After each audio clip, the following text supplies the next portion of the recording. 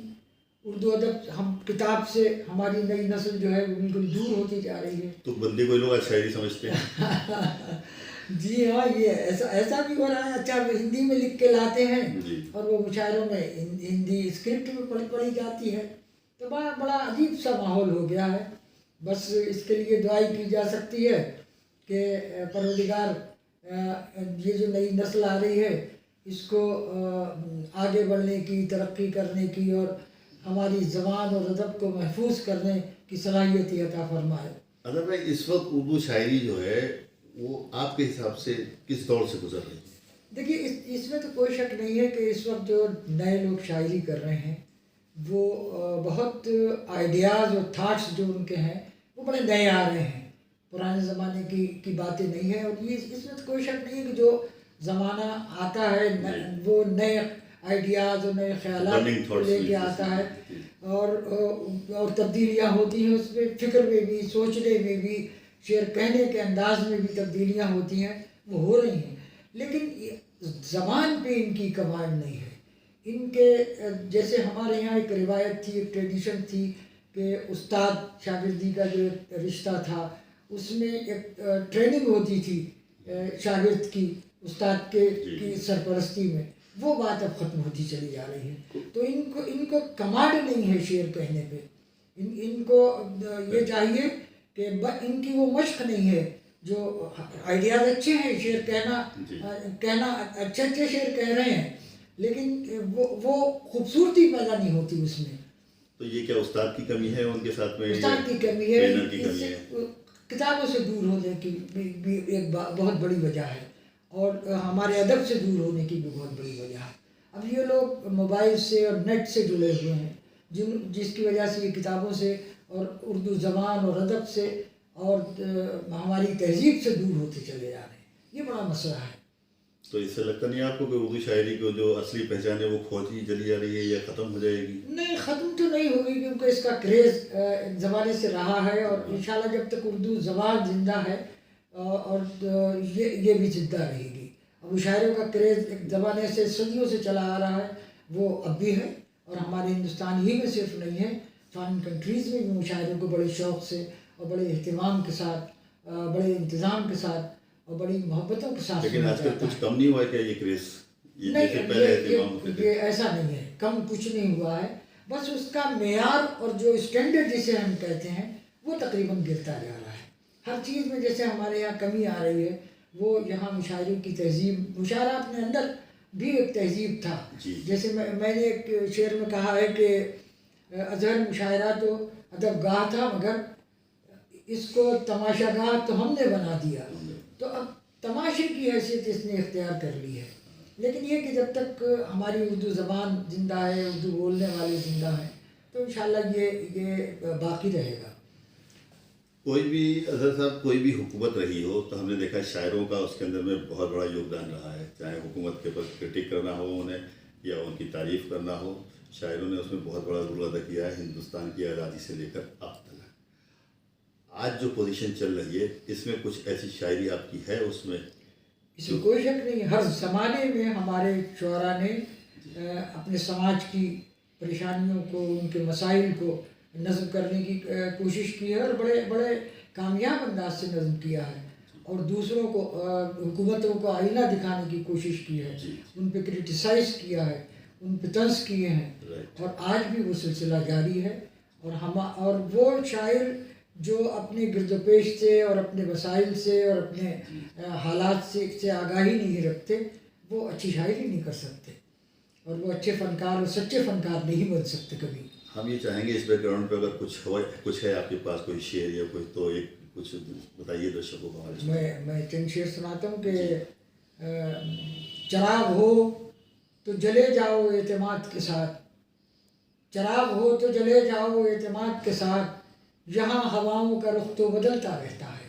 اب یہ جو سیاسی اس وقت پس منظر ہے ہمارا یہاں اور پریشانیوں کا دور گزر رہا ہے، یہ میں ایک شعر میرا آج ہی اس پہ میں نے ڈالا ہے اپنے فیس بک پہ، تو ملاحظہ کریں وہ کہ جو باقی رنگ ہیں وہ کیا کریں گے، جو باقی رنگ ہیں وہ کیا کریں گے، فضا سب زعفرانی ہو گئی ہے۔ تو یہ کوشش کی جا رہی ہے کہ اپنے رنگ میں رنگ دیا جائے، مگر انشاءاللہ ایسا ہوگا نہیں۔ ہم لوگ پر امید ہیں کہ یہ حالات بدلیں گے اور ایک خوشگوار تبدیلی واقع ہوگی انشاءاللہ۔ اصل صاحب اب تک آپ کے کتنے مجموعے آ چکے ہیں اب سمندر یام پر؟ میرے کئی مجموعے آپ دیکھ رہے ہیں یہاں پر کئی پڑے ہیں۔ جی میرا پہلا مجموعہ آیا خود کلامی کے نام سے، اس کے بعد اپنی تصویر آئی، اور پھر ایک تیسرا مجموعہ آیا جھونکا نئے موسم کا، اور ہندی میں تقریباً 2 میری شخصیت اور فن کے حوالے سے کتابیں آئیں، اظہر عنایتی اور غزل کے نام سے، جو رضا لائبریری نے چھاپی، خاصی ضخیم کتاب ہے وہ، اور ایک اردو میں کتاب جو پروفیسر شہزاد انجم نے اظہر عنایتی ایک سخنور کے نام سے ترتیب دی ہے، وہ بھی میری شخصیت و فن کے اعتبار سے اور حوالے سے وہ کتاب بڑی مشہور کتاب ہوئی اور اسے بہت پسند کیا گیا ہے یہاں۔ آج جو جس طرح سے ہم نے باتیں کری ہیں آپ سے، بہت سی باتیں آپ نے اس کے اندر میں شاعروں کی اور اس کے لیے بتائی، آپ کی طرف سے کیا سندیش ہونا چاہیے آج کے دور میں جو اس وقت چل رہا ہے؟ بھائی دیکھیے، یہ ہمارا ملک بہت امن کا ملک رہا ہے، محبتوں کا ملک رہا ہے، اور یہ کمپوزٹ کلچر رہا ہے یہاں کا، ہندو مسلمان سکھ عیسائی سب مل جل کے رہتے تھے اور آج بھی رہ رہے ہیں، لیکن یہ ایک ہماری بدنصیبی کہیے، پورے اس ملک کی بدنصیبی کہیے کہ اس بار جو کوششیں کی جا رہی ہیں وہ ہم لوگوں کے درمیان نفرتیں پیدا کرنے کی کوشش کی جا رہی ہے، مگر یہ اندازہ یہ ہے کہ یہ زیادہ دنوں تک یہ ترکیبیں ووٹ حاصل کرنے کی چل نہیں سکیں گی، اور اس میں ایک انقلاب آئے گا، ایک تبدیلی آئے گی، اور پھر ہم اپنی محبتوں کی طرف آئیں گے۔ محبتوں کے بغیر زندگی کہیں بھی ہم رہ لیں ادھوری ہے، وہ پوری نہیں ہو سکتی ورنہ خوبصورت ہو سکتی ہے۔ یہ ہمارا ملک ایک گلدستے کی حیثیت رکھتا ہے، اور انشاءاللہ اسی انداز سے یہ چلے گا اور رہے گا، اور اس کی پہچان اسی انداز سے قائم رہے گی۔ آپ نے بہت اچھی باتیں کی ہم سے، آخر میں وہ کچھ شعر جو بہت سلیکٹڈ ہیں آپ کے، وہ ہم چاہیں گے ہمارے درشکوں کو آپ سنائیں۔ ملاحظہ کریں کہ اپنی تصویر بناؤ گے تو ہوگا احساس، اپنی تصویر بناؤ گے تو ہوگا احساس، کتنا دشوار ہے خود کو کوئی چہرہ دینا۔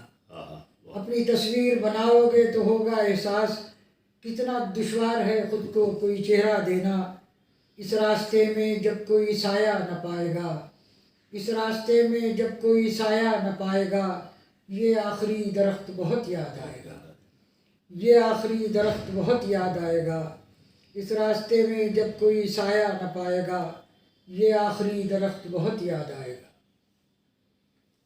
کچھ اور اگر یاد آ رہا ہو تو اور کچھ شعر سن لیں کہ بزم میں پہلے پہل جب میں بلایا گیا تھا، بزم میں پہلے پہل جب میں بلایا گیا تھا، جانے محفل کے بہت پاس بٹھایا گیا تھا، بزم میں پہلے پہل جب میں بلایا گیا تھا، جانے محفل کے بہت پاس بٹھایا گیا تھا۔ اور شعر ملاحظہ کریں کہ اے زمیں تجھ پہ اتر کر یہ مجھے ہو گیا کیا، اے زمیں تجھ پہ اتر کر یہ مجھے ہو گیا کیا، آسمانوں پہ تو انسان بنایا گیا تھا، اے زمیں تجھ پہ اتر کر یہ مجھے ہو گیا کیا، آسمانوں پہ تو انسان بنایا گیا تھا، آسمانوں پہ تو انسان بنایا گیا تھا۔ بہت بہت شکریہ آپ کا۔ بہت شکریہ آپ کا بھی۔ یہ تھے ہمارے ساتھ ہندوستان کے ایک عظیم شاعر اظہر عنایتی صاحب۔ ہماری خوش نصیبی ہے کہ یہ ہمارے شہر رامپور میں پیدا ہوئے اور یہیں سے انہوں نے سب چیز کی شروعات کی۔ دوستو، آج اس طرح ان سے میں نے آپ کی ملاقات کرائی ہے، نیکسٹ ایپیسوڈ میں اسی طرح پھر ایک اچھی شخصیت سے ملاقات کرانے والا ہوں۔ تب تک انتظار کیجیے۔